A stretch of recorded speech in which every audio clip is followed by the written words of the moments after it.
ಮುಂಬರುವ ಲೋಕಸಭಾ ಚುನಾವಣೆಯಲ್ಲಿ ಉಡುಪಿ ಚಿಕ್ಕಮಗಳೂರು ಕ್ಷೇತ್ರದ ಭಾರತೀಯ ಜನತಾ ಪಕ್ಷದ ಅಭ್ಯರ್ಥಿಯಾಗಿ ಹೆಸರು ಕೇಳಿ ಬರ್ತಾ ಇರೋದು ಪ್ರಮೋದ್ ಮಧ್ವರಾಜ್. ಮಧ್ವರಾಜ್ ಅವರು ಲೋಕಸಭಾ ಚುನಾವಣೆಯಲ್ಲಿ ಸ್ಪರ್ಧೆಯನ್ನ ಮಾಡಲಿಕ್ಕೆ ಇದ್ದಾರೆ. ಬಿಜೆಪಿ ಅವರಿಗೆ ಟಿಕೆಟ್ ಕೊಡುವಂತ ಸಾಧ್ಯತೆ ಇದೆ ಅನ್ನುವಂಥ ಪ್ರಶ್ನೆಗಳು, ಒಂದಷ್ಟು ವಿಚಾರಗಳು ಕೇಳಿ ಬರ್ತಾ ಇದೆ. ನಾನೊಬ್ಬ ಆಕಾಂಕ್ಷಿ ಮಾತ್ರ, ನನಗೆ ಟಿಕೆಟ್ ಸಿಗುತ್ತೋ ಇಲ್ವೋ ಗೊತ್ತಿಲ್ಲ.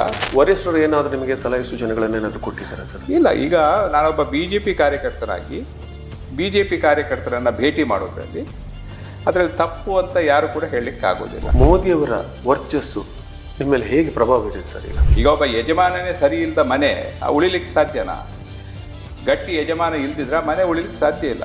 ಸಡನ್ ಆಗಿ ಪ್ರಮೋದ್ ಮಧ್ವರಾಜ್ ಅವರಿಗೆ ಕಾಂಗ್ರೆಸ್ಸಿನಿಂದ ಇದು ಬೇಡ, ನನಗೆ ಬಿಜೆಪಿ ಬೇಕು ಅಂತ ಒಲವು ಬರ್ಲಿಕ್ಕೆ ಕಾರಣ ಏನು ಸರ್? ಒಂದು ಕಪ್ಪು ಬೆಕ್ಕನ್ನ ಕುರುಡನೋರ್ವ ಕಪ್ಪು ಕೋಣೆಯಲ್ಲಿ ಬೆಕ್ಕೆ ಇಲ್ಲದಾಗ ಹುಡುಕುವಂತ ಪರಿಸ್ಥಿತಿ. ರಾಜ್ಯ ಸರ್ಕಾರದಲ್ಲಿ ಒಂದಷ್ಟು ಗ್ಯಾರಂಟಿಗಳನ್ನು ಕೊಟ್ಟರು, ಅದನ್ನು ಚಾಲನೆ ಕೂಡ ಮಾಡಿದ್ದಾರೆ.